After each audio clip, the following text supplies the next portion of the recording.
आज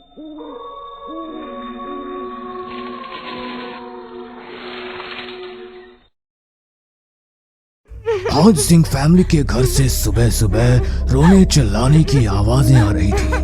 उनके रोने की आवाजें सुनकर आस पड़ोस के लोगों ने उनके घर के बाहर जमावड़ा लगा लिया। तो पता चला कि घर में रहने वाली मिस्टर सिंह की पत्नी की आज मौत हो गई है। बड़ी अच्छी औरत थी बेचारी, ना कभी किसी से लड़ाई झगड़ा, सबके साथ बड़े प्यार से रहती थी। तबीयत भी बिल्कुल ठीक थी। पिछले कुछ दिनों से तो पहले से भी ज्यादा खुश थी, क्योंकि शहर से उनके बहू बेटा गांव आ गए थे। उनकी बहू गर्भ से थी। बड़ी ही आस थी उन्हें कि बस जल्दी से अपना पोता या पोती भगवान जो दे उन्हें उसे अपनी वो गोद में खिला सके। लेकिन अफसोस, अपने पोता या पोती का चेहरा देखने से पहले वो दुनिया ही छोड़ चली। लेकिन उनकी मौत के पीछे कुछ राज तो जरूर था, क्योंकि मरने के बाद उनका पार्थिव शरीर पूरी तरह से काला पड़ चुका था। आंखों की पुतलियां पूरी तरह बाहर निकल कर आ चुकी थी। उनका मृत शरीर देखने में इतना भयानक लग रहा था कि पड़ोस के लोग तो उनके पार्थिव शरीर की ओर देखने की हिम्मत भी नहीं कर पा रहे थे। उनके बेटे और बहू का रो रो कर बुरा हाल हो चुका था। ये सब मेरी वजह से हुआ है। अगर हम लोग यहाँ पर आते ही नहीं तो मम्मी जी के साथ कुछ ऐसा नहीं होता। नहीं, अगर उस दिन मैंने उनकी बात मान ली होती तो मैं वो पौधा लगाने वहाँ नहीं गई होती, तो आज मम्मी जी जिंदा होती।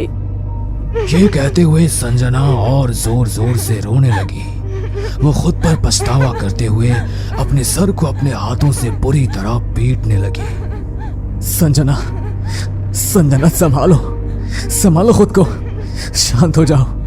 जो भी हुआ उसमें तुम्हारी कोई गलती नहीं है। रजत संजना को सहलाते हुए उसे शांत करने की कोशिश करने लगा। तभी संजना अचानक से बिल्कुल शांत हो गई और अचानक रजत की तरफ बड़े ही भयानक तरीके से देखने लगी। उसकी आंखों का रंग हल्का लाल हो गया था। उसने रजत को अपने पास आने का इशारा किया, जैसे वो उसके कान में उसे कुछ बताना चाहती हो। मुझे जगा कर गलती तो इसने की है, लेकिन इसकी गलती की सजा अब एक एक करके तुम सब भुगतोगे। संजना के मुंह से ये बात सुनकर रजत पूरी तरह घबरा गया।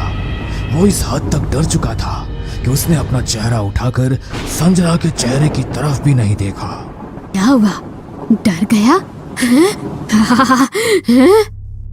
संजना सभी गांव वालों की तरफ देखते हुए जोर जोर से हंसने लगी। उसे इस तरह देखकर वहां पर आसपास के जमा हुए लोगों का भी डर से बुरा हाल हो गया। गंगाजल लाओ, कोई पवित्र करो बहुरानी को।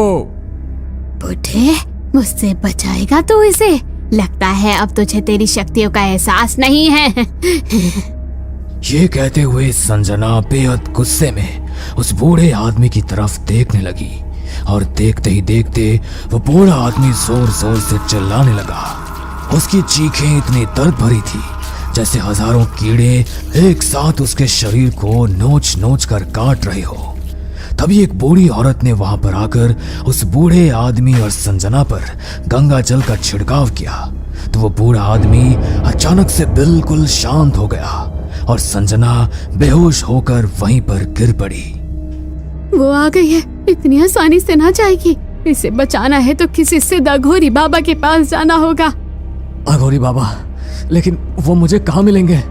पता नहीं ये सब हमारे साथ क्या हो रहा है। पहले माँ चल बसी और अब संजना को न जाने ये क्या हो गया है। बेटा, कोई तो गलती हुई है किसी से, वरना वो खुद किसी को नुकसान पहुंचाने नहीं आती। जो भी हुआ है वो तो हम नहीं जानते, लेकिन इस सब में कोई सिद्ध अघोरी बाबा ही तुम्हारी मदद कर सकते हैं। वो तुम्हें देर रात किसी शमशान में ही मिलेंगे, वरना दिन के उजाले में तुम कभी उन्हें नहीं ढूंढ पाओगे। लेकिन उन तक पहुंचना इतना आसान नहीं होगा। वो इतनी आसानी से तुम्हें यहाँ से जाने नहीं देंगे। आप चिंता मत कीजिए काकी, उसके बारे में मैंने सोच लिया है। आप सब लोग मेरी मदद कीजिए। काकी, मैंने आपको जो लाने के लिए कहा था वो मुझे दे दीजिए। रजत ने काकी के हाथ से मंदिर से लाया हुआ एक अभिमंत्रित रक्षा सूत्र जल्दी से संजना की कलाई पर बांध दिया और गांव वालों की मदद से कमरे के अंदर बिस्तर पर उसके हाथ पैरों को कसकर रस्सी से बांध दिया और बिस्तर के चारों पायों पर घुमाते हुए वहां भी रक्षा सूत्र को बांध दिया ताकि संजना चाहकर भी अपने बिस्तर से उठ ना पाए। मुझे माफ कर देना संजना, लेकिन इस वक्त ये सब करने के अलावा मेरे पास दूसरा और कोई चारा नहीं है। अब हम सबको यहाँ से चलना चाहिए बेटा। रमेश काका का इतना कहते ही अचानक संजना की आंख खुल गई। वो बिस्तर पर जोर जोर से हिलते हुए अपने बंधे हुए हाथ पैरों को खोलने की कोशिश करने लगी, लेकिन उसके हाथ और उसके बिस्तर के चारों कोनों पर बंधे उस रक्षा सूत्र के कारण उसकी शक्ति कमजोर पड़ने लगी। खोल इस रक्षा सूत्र को, इसके हाथ से खोल। तुझे क्या लगता है तो घूरी के पास जाएगा तो तुम लोगों को मुझसे वो बचा लेगा? ऐसा कभी नहीं होगा। तुम इसकी बातें मत सुनो बेटा, जल्दी चलो यहाँ से। रमेश काका गांव के बाकी लोगों के साथ रजत को उस कमरे से बाहर ले आए, लेकिन उनके वहां से बाहर आने के बाद भी संजना उसी भयानक आवाज में जोर जोर से हंस रही थी। उसके चिल्लाने की आवाज बाहर तक सुनाई दे रही थी। रजत तो बस अपने आंगन में बैठा अब रात होने का इंतजार कर रहा था। संजना सुबह से लेकर अभी तक उस भयानक आवाज में चिल्ला रही थी। रजत उस पर ध्यान न देते हुए बस एकटक दीवार पर लगी घड़ी की ओर देखे जा रहा था। घड़ी में जैसे ही रात के 11:30 बजे तो वो अपने हाथ पर रक्षा सूत्र बांधकर घर से निकल गया। थोड़ी देर तक चलने के बाद वो रात के ठीक 12 बजे गांव के शमशान घाट में दाखिल हुआ, जहां पर न जाने कितनी सारी आत्माओं का एहसास उसे अपने करीब महसूस हो रहा था।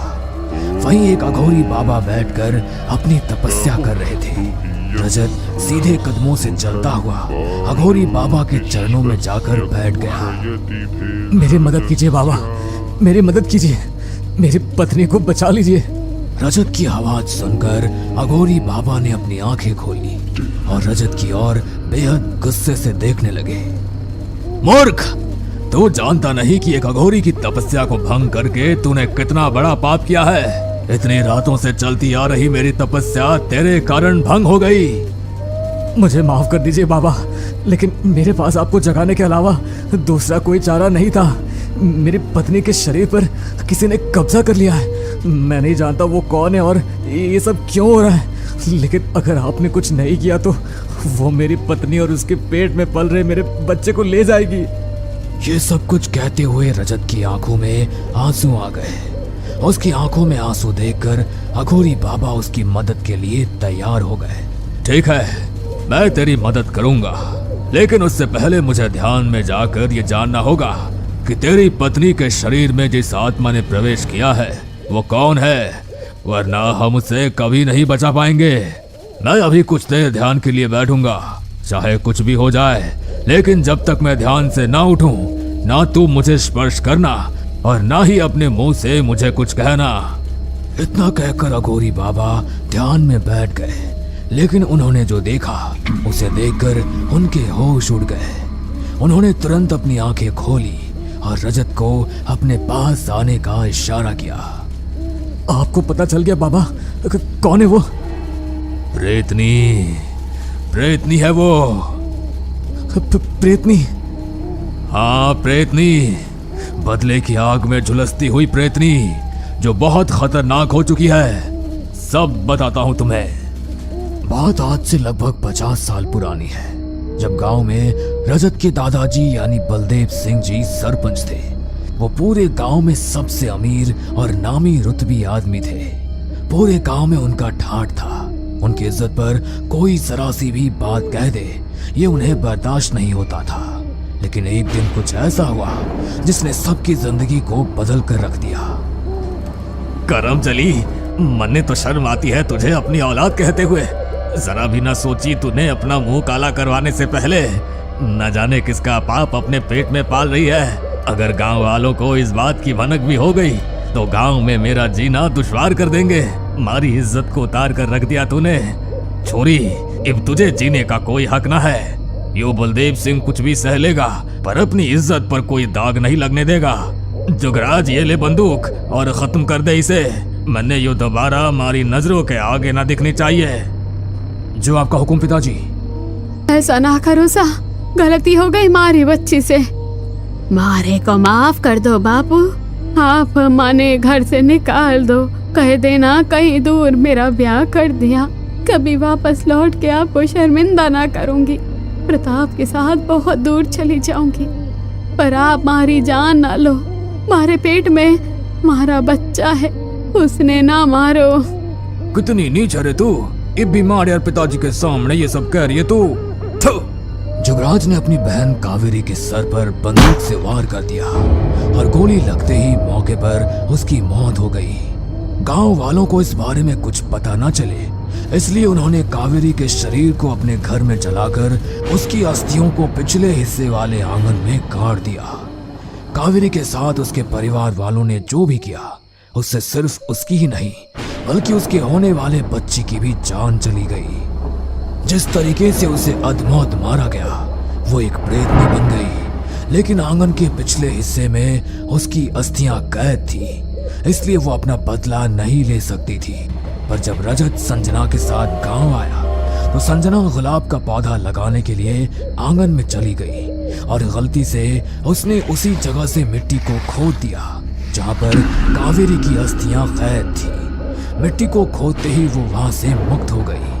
जिन लोगों ने उसे मारा था उन्हें तो भगवान पहले ही उनकी सजा दे चुके थे, लेकिन कावेरी के मन के अंदर पनप रहा वो बदला शांत नहीं हुआ था। उसके अपने परिवार वालों ने उसके साथ ऐसा किया, इसलिए वो अपने पूरे परिवार को ही खत्म कर देना चाहती थी ताकि ऐसे परिवार का वंश कभी आगे ना बढ़े।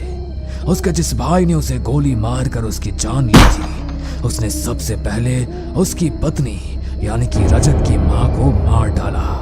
अब वो रजत की पत्नी और उसके बच्चे को मारकर अपना बदला पूरा करना चाहती थी, क्योंकि अब उसके लिए कुछ भी सही या गलत नहीं था। बाबा, उन लोगों के किए की सजा मैं अपनी संजना और अपने बच्चे को नहीं भुगतने दूंगा। कुछ कीजिए बाबा, कुछ कीजिए। वो एक साधारण आत्मा नहीं बल्कि प्रेत योनि में प्रवेश कर चुकी एक भयानक आत्मा बन चुकी है।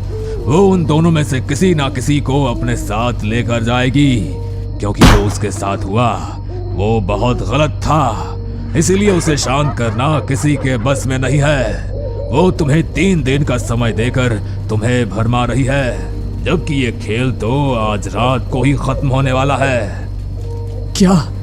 इतना कहकर बाबा ने अपने हाथ में एक चाकू को पकड़ा और सीधे रजत के सीने में दे मारा। रजत को कुछ भी समझ नहीं आ रहा था कि आखिर बाबा ने उसके साथ ऐसा क्यों किया। सीने में चाकू लगने की वजह से रजत ठीक से बोल भी नहीं पा रहा था। ये उसकी अंतिम सांसें चल रही थी। आप तो मेरी पत्नी और बच्चे को बचाने वाले थे, तो आपने ऐसा क्यों किया? तेरी पत्नी और तेरा बच्चा तो कब के मर गए। तुझे क्या लगा तेरे बाप ने जब मेरी कावेरी और मेरे बच्चे को मार डाला तो मैं तेरी पत्नी और तेरे बच्चे को भला कैसे बचा लूंगा?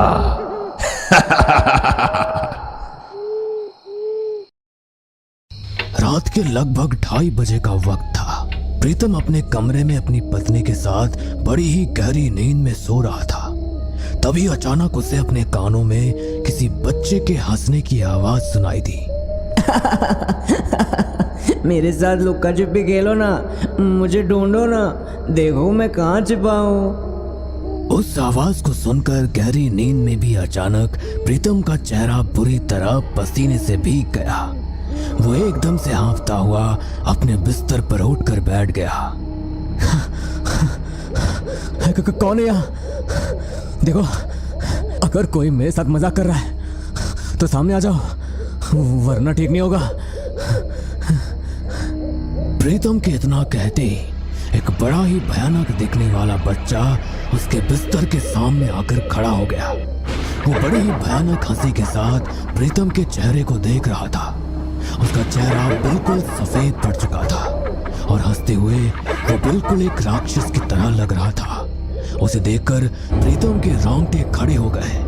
डर के मारे उसके मुंह से आवाज तक नहीं निकल रही थी। क्या हुआ? मुझे पकड़ोगे नहीं? देखो तो मैं आपके साथ लुका छिपी खेलने आया हूँ।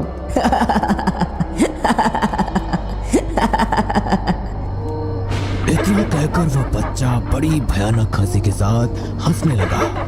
हंसते हुए उसके मुंह से खून टपक कर जमीन पर बह रहा था, जिसे देखकर प्रीतम की आत्मा सिहर उठी। इससे पहले कि प्रीतम कुछ कर पाता, वो बच्चा प्रीतम के कमरे की दीवार से कहीं आर पार हो गया।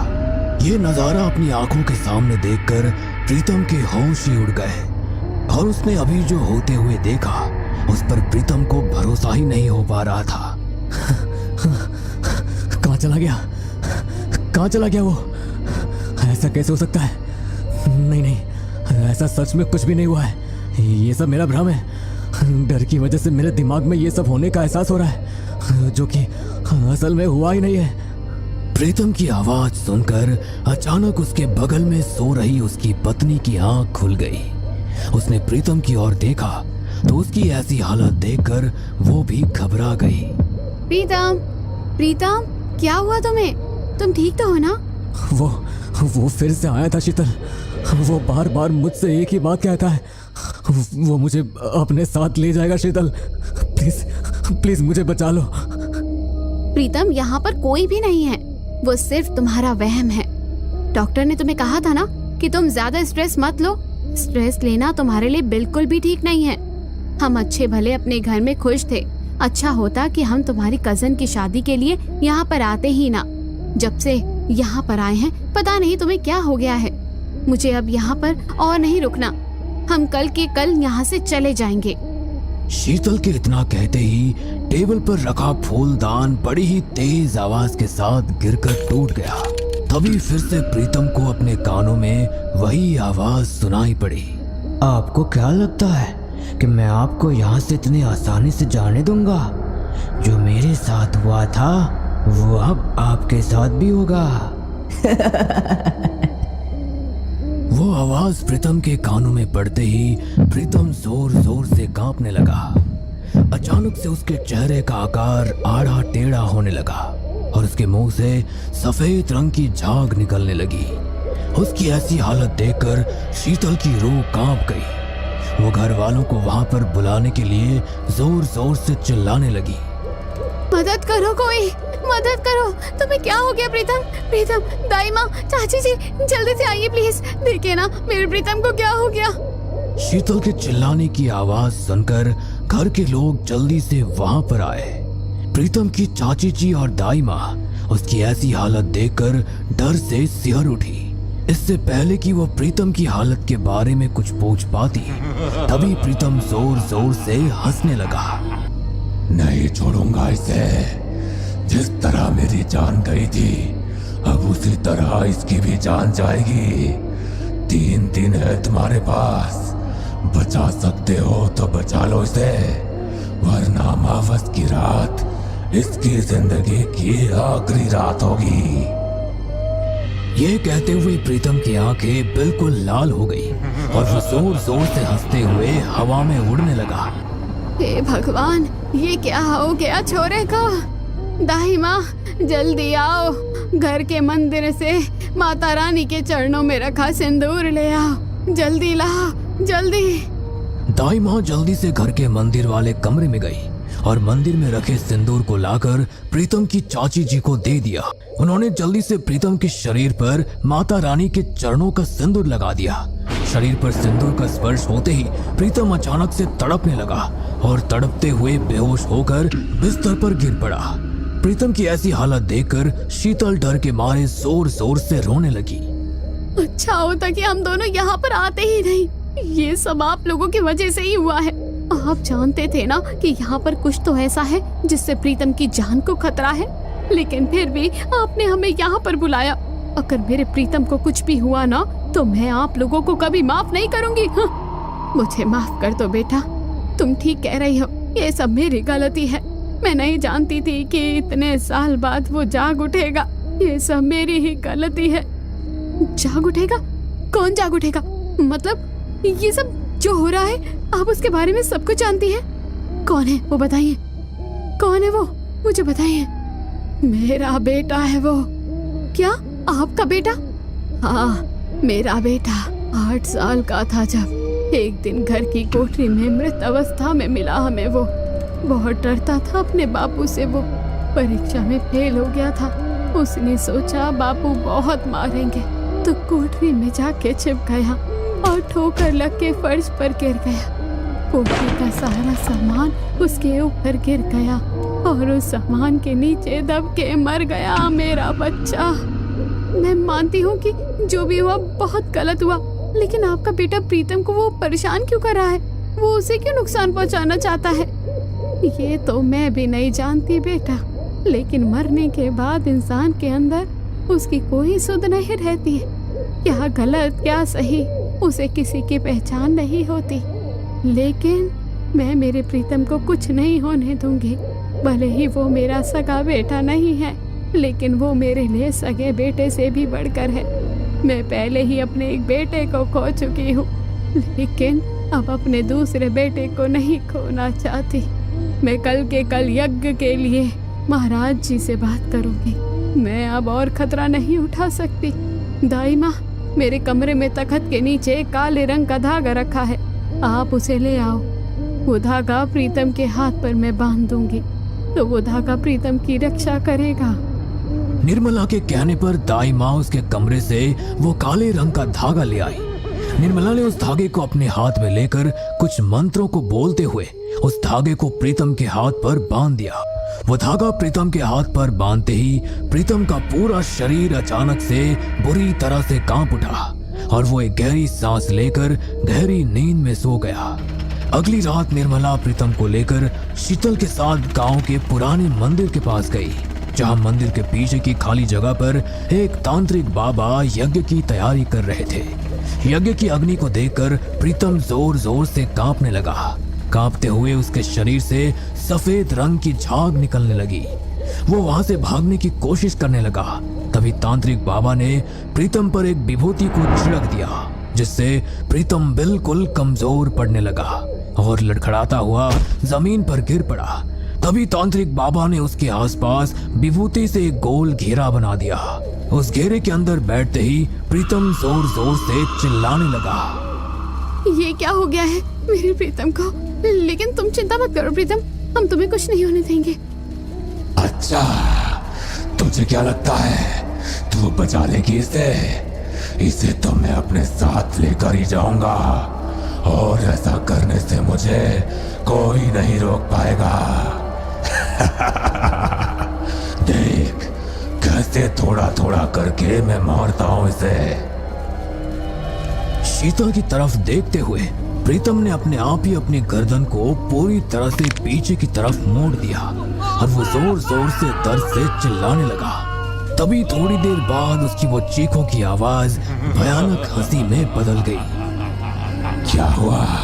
बहुत तकलीफ हो रही है इसे ऐसे देखकर। कोई बात नहीं, अभी थोड़ी देर बाद इसकी ये सारी तकलीफ हमेशा के लिए खत्म हो जाएगी।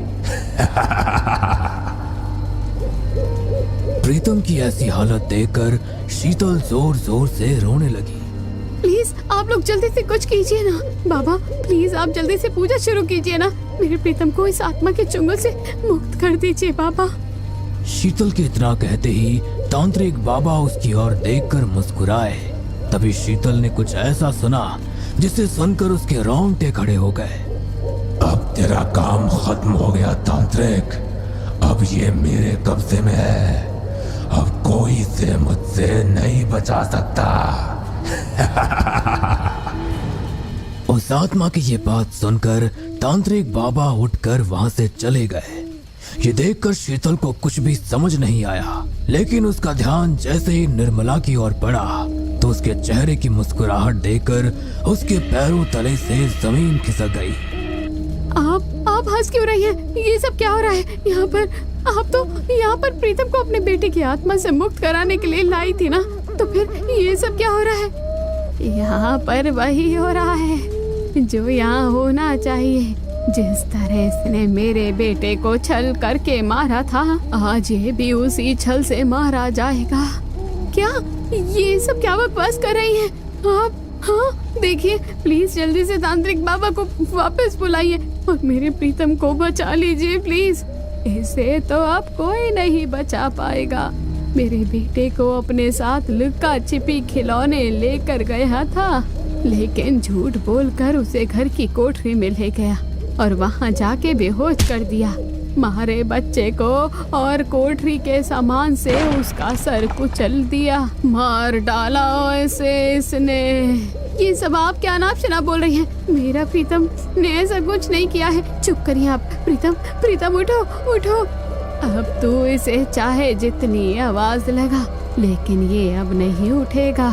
सारी जमीन हड़पनी थी ना इसे, मारे बेटे को मारकर। इतने सालों से बदले की आग में जल रहे थे मैं और मेरा बच्चा, पर आज मेरा बदला पूरा होगा। नहीं नहीं। शीतल की हालत देखकर निर्मला जोर जोर से हंसने लगी और उस गोल घेरे के पास पड़े एक धारदार चाकू से अपनी हथेली पर घाव करके घेरे के अंदर अपने खून का छिड़काव करने लगी। तभी घर में बैठे प्रीतम का शरीर बुरी तरह से तड़पने लगा और उसकी चीखें पूरे गांव में गूंजने लगी। तभी वहां पर निर्मला के बेटे की आत्मा अपना बदला पूरा करके प्रीतम के शरीर से निकलकर ऊपर आसमान की ओर जाती हुई मुक्त हो गई। कुछ देर तक प्रीतम की उन चीखों के बाद सब कुछ शांत हो गया। प्रीतम को मारकर निर्मला ने उससे अपने बेटे की मौत का बदला तो ले लिया, लेकिन प्रीतम के बुरे कर्मों की सजा उसके साथ साथ अपना सब कुछ गंवाकर उसकी पत्नी को भी भुगतनी पड़ी। एक लड़का अपनी गर्लफ्रेंड नेहा के साथ एक रिजॉर्ट में जाता है, जहां वो उस सुंदर से रिजॉर्ट को देख बेहद खुश हो जाता है। वाओ मोहित, ये रिजॉर्ट तो सच में बहुत सुंदर है। मन तो कर रहा है कि इस रिजॉर्ट को खरीद लूं। हाँ नेहा जरूर, पर फिलहाल हम यहाँ जिस काम के लिए आए हैं वो तो कर लें। इतना बोलकर नेहा और मोहित छोटा सा केक कट करते हैं, लेकिन तभी उन्हें किसी की आवाज आती है।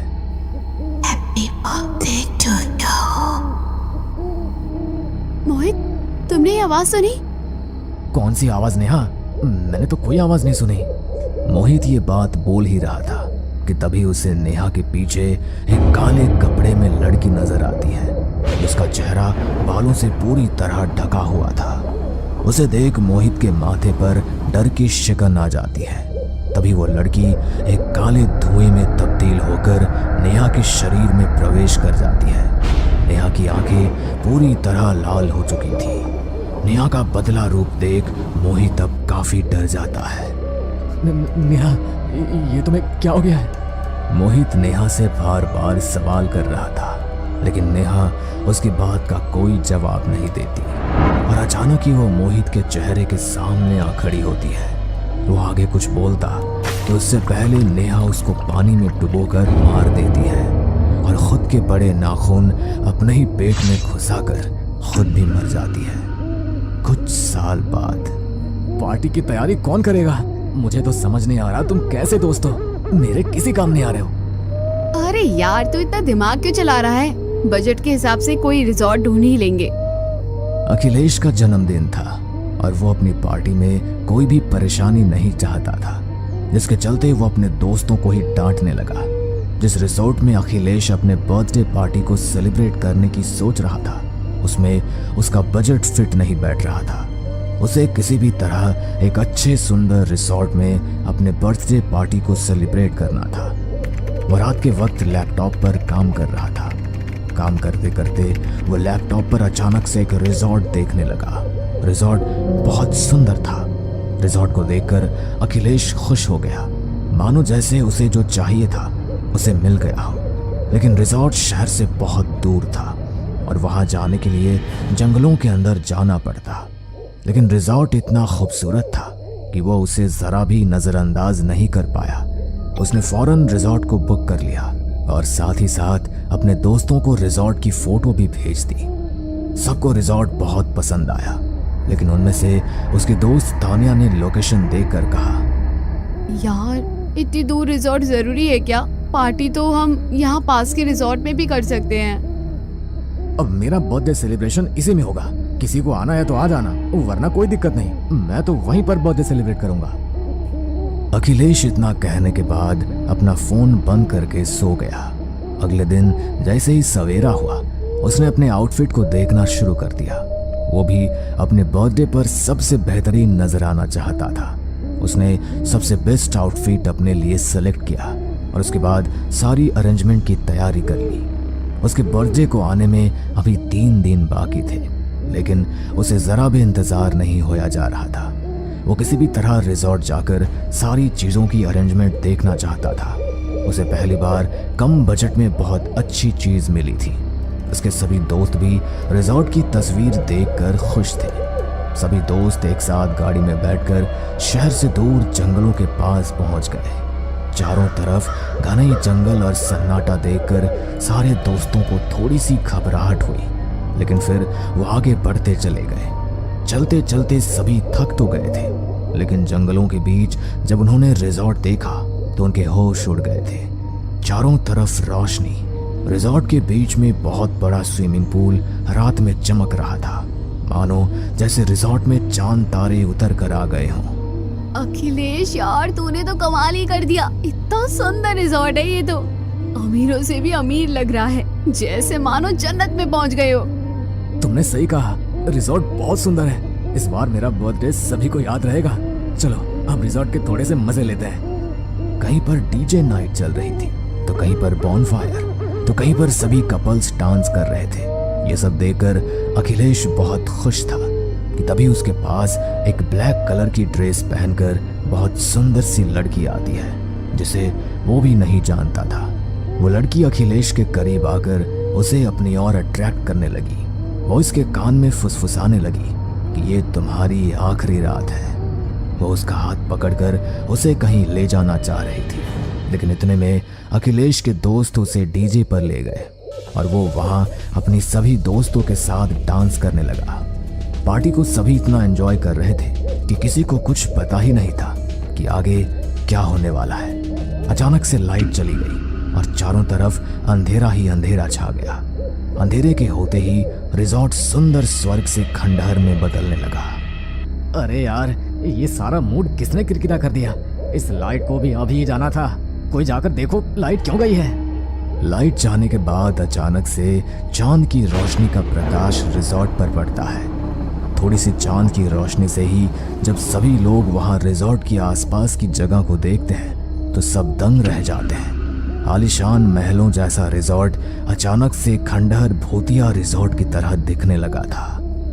मुझे तो बहुत डर लग रहा है। यहाँ पर क्या हो रहा है? अचानक से लाइट जाते ही ये पूरा रिजॉर्ट खंडहर में कैसे बदल गया? चलो यार, यहाँ से चलते हैं। मुझे तो बहुत डर लग रहा है। पूजा इतना बोल ही रही थी कि तभी उन्हें जोर जोर से किसी के हंसने की आवाज आने लगी। और हंसने की आवाज इतनी भयानक थी कि सभी डर के मारे कांपने लगे थे। सब किसी भी तरह वहां से जाना चाहते थे, लेकिन जाने से पहले एक एक करके वहां पर आए हुए अखिलेश के सभी दोस्त गायब होने लगे। सबसे पहले तो अचानक से रोहित गिर गया और कोई उसके पैरों को पकड़कर खींचता हुआ ले गया। अरे कोई मुझे बचाओ! कौन है यहाँ जो मुझे यहाँ से खींच कर ले जा रहा है? कोई मेरी मदद करो! रोहित चिल्लाता रहा, लेकिन कोई उसकी मदद ना कर पाया। अचानक से वो किसी के द्वारा खींचता हुआ रिजॉर्ट के कमरे में जाकर बंद हो गया। उसके बंद होते ही वहां से रोहित के चिल्लाने की बहुत तेज आवाज आई। इतनी भयानक आवाज सुनकर सब डर से थर थर कांप रहे थे। सभी लड़कियां रोने लगी। उन्हें लगा कि अब तो हम में से कोई नहीं बचने वाला। हालांकि ऐसा ही होने वाला था। मैंने कहा था कि हमें यहाँ नहीं आना चाहिए था, लेकिन मेरी किसी ने नहीं सुनी। अब अंजाम देख लिया ना। उन्हें ये महसूस हो चुका था कि अब कोई नहीं बचने वाला। हालांकि ऐसा ही होने वाला था। अरे अरे डरो मत, सब कुछ ठीक हो जाएगा। शायद लाइट जाने की वजह से तुम्हें ये सब लग रहा है, लेकिन ऐसा कुछ नहीं है, सब नॉर्मल है। अखिलेश इतना बोल ही रहा था कि तभी काले कपड़े पहनी हुई लड़की उसके पास आने लगी। उसे देखकर अखिलेश की बोलती बंद थी। जैसे जैसे वो लड़की अखिलेश के पास आती गई, वो भयानक चुड़ैल के रूप में आ गई, जिसके लंबे लंबे दांत और भयानक चेहरा था। उसे देखते ही जिंदा इंसान भी मर जाए, ऐसा उस भयानक चुड़ैल का रूप था। मेरे इस रिजॉर्ट में आने की तुम लोगों ने हिम्मत कैसे की? ये रिजॉर्ट मेरा है और इसमें अगर कोई कदम भी रखेगा तो मैं उसे मार डालूंगी। कोई यहाँ से जिंदा नहीं जा पाएगा। आज तुम सभी की शामत आई है। अपनी मौत को दावत देने तुम खुद इस हॉन्टेड रिजॉर्ट में आए हो।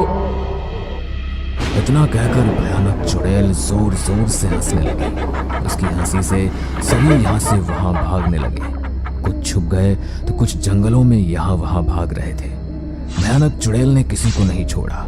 उसने एक एक करके सभी को मार दिया। लेकिन पूजा, तानिया और अखिलेश अभी भी हॉन्टेड रिजॉर्ट में ही कहीं छुपे हुए थे। लगता है तुम लोगों को मेरे साथ लुका छिपी का खेल खेलना है। बहुत मजा आएगा ढूंढ ढूंढ कर मारने में। तुम लोगों को बहुत मजा आएगा। चलो इसी के चलते मैं तुम्हें एक कहानी सुनाती हूँ। एक समय था जब एक बहुत सुंदर सी लड़की अपने होने वाले पति के साथ इस रिजॉर्ट में आई थी। वो अपने पति से बहुत प्यार करती थी, लेकिन उसका पति धोखेबाज निकला। उसने पहले इस रिजॉर्ट को उसको देने का वादा किया, लेकिन उसने ये रिजॉर्ट अपनी होने वाली पत्नी के नाम नहीं बल्कि एक्स गर्लफ्रेंड के नाम किया हुआ था। वो जिससे शादी हो रही थी वो लड़की इस बात से बहुत परेशान हो गई क्योंकि जो रिजॉर्ट उसके सपनों का आशियाना था वो हकीकत में किसी और का ही था। उस लड़की ने नफरत के चलते उस रिजॉर्ट में अपने पति को ही मार दिया और फिर जाकर खुद को कमरे में बंद कर लिया। और उसी रात वो लड़की भी उसी कमरे में मर गई। तब से वो लड़की एक चुड़ैल बनकर इस हॉन्टेड रिजॉर्ट में रहने लगी। लेकिन भयानक चुड़ैल अब भूखी प्यासी क्या करती?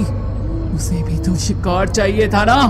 तो उसने रिजॉर्ट के चलते अपने लिए शिकार ढूंढना शुरू किया। इसी के चलते ये कहानी यहाँ खत्म हुई। चुड़ैल ने अपनी ही मुंह जुबानी अपनी कहानी तानिया, अखिलेश और पूजा को सुना दी थी। पर तानिया और पूजा एक साथ एक सीढ़ियों के नीचे छुपे हुए थे। वो दोनों ही इतनी रो रही थी कि उनसे अपनी सांस तक नहीं रोकी गई। और फिर चुड़ैल ने उन्हें ढूंढ लिया। उसने उन्हें बहुत ही बेरहमी से मार दिया। चुड़ैल उनका खून पीने लगी। उसने अपनी बरसों की भूख अब मिटाई थी। जब अखिलेश ने चुड़ैल को तानिया और पूजा का खून पीते हुए देखा तो वो मौके का फायदा उठाकर रिजॉर्ट से बाहर आ गया। रिजॉर्ट से बाहर आते ही वो जंगलों को पार करके भागते हुए सड़क पर आ गया और आती जाती गाड़ियों से उसने मदद मांगने की कोशिश की। मेरी जान बचाओ, मुझे यहाँ से ले चलो। कोई तो गाड़ी को रोक दो, मैं यहाँ से जाना चाहता हूँ। मुझे इस हॉन्टेड रिजॉर्ट से दूर ले चलो। आज के बाद मैं कभी पार्टी नहीं करूँगा, कोई रिजॉर्ट बुक नहीं करूँगा। कोई मेरी मदद करो प्लीज, गाड़ी रोको। बहुत देर तक अखिलेश ने आती जाती गाड़ियों को रोकने की बहुत कोशिश की, लेकिन कोई गाड़ी नहीं रुकी। तभी वो भयानक चुड़ैल अचानक से उसके सामने आ गई। अखिलेश उसे देखकर डर के मारे वहां से भागने लगा। कब तक भागेगा मुझसे? कब तक भागेगा? आखिरकार मेरे पास आना ही पड़ेगा। तू चाहे जितनी भी कोशिश कर ले, लेकिन तू यहाँ से बचकर नहीं जा पाएगा। आज तक मेरा कोई शिकार बचकर यहाँ से नहीं गया है, तो तुझे मैं कैसे जाने दूंगी? तू भी मर जाएगा, तू भी मर जाएगा। चुड़ैल ऐसा कहते हुए जोर जोर से हंसने लगी। वो भयानक चुड़ैल सिर्फ अखिलेश को ही दिखाई दे रही थी। आती जाती वहां से कई सारी गाड़ियों को वो चुड़ैल जरा भी नजर नहीं आई।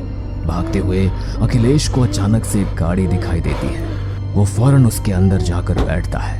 अखिलेश गाड़ी स्टार्ट करके उस हॉन्टेड रिजॉर्ट से बहुत दूर जाने की कोशिश करता है, लेकिन अचानक उसके सामने वही भयानक चुड़ैल आ गई। हॉन्टेड रिजॉर्ट की भयानक चुड़ैल, आज मैं तुझे नहीं छोड़ूंगा।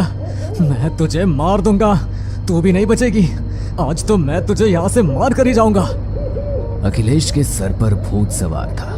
वो उसे मारने के लिए जा रहा था। असल में वो तो बहुत पहले ही मर चुकी थी, लेकिन जैसे ही अखिलेश ने गाड़ी फुल स्पीड से चुड़ैल की तरफ बढ़ाई, अचानक से चुड़ैल वहां से गायब हो गई और तभी अखिलेश का एक बहुत बड़े ट्रक से एक्सीडेंट हो गया। उसकी वहीं पर मृत्यु हो गई। इस तरह उस हॉन्टेड रिजॉर्ट से कोई भी बचकर वापस नहीं आया। जितने भी लोग वहां गए थे वो सभी मारे गए थे। जब इसके बारे में न्यूज़ में खबर फैली तो उस हॉन्टेड रिजॉर्ट के चारों तरफ एक बहुत बड़ी बाउंड्री करवा दी गई और अब वहां जाना अलाउड नहीं है। वो हॉन्टेड रिजॉर्ट के नाम से फेमस हो गया। हमें पूरा यकीन है दोस्तों कि आप लोगों को ये कहानी ज़रूर पसंद आई होगी। अगर आपके साथ भी कुछ ऐसे अनकहे किस्से हो चुके हैं तो प्लीज़ हमारे साथ शेयर करें। हम ज़रूर अपने चैनल पर उनको दिखाएंगे। हमारी ईमेल आईडी नीचे डिस्क्रिप्शन बॉक्स में दी गई है, तो प्लीज़ हमारे वीडियो और चैनल को शेयर एंड सब्सक्राइब करें और बने रहे हमारे साथ ऐसे ही अनकहे किस्से और कहानियाँ सुनने के लिए।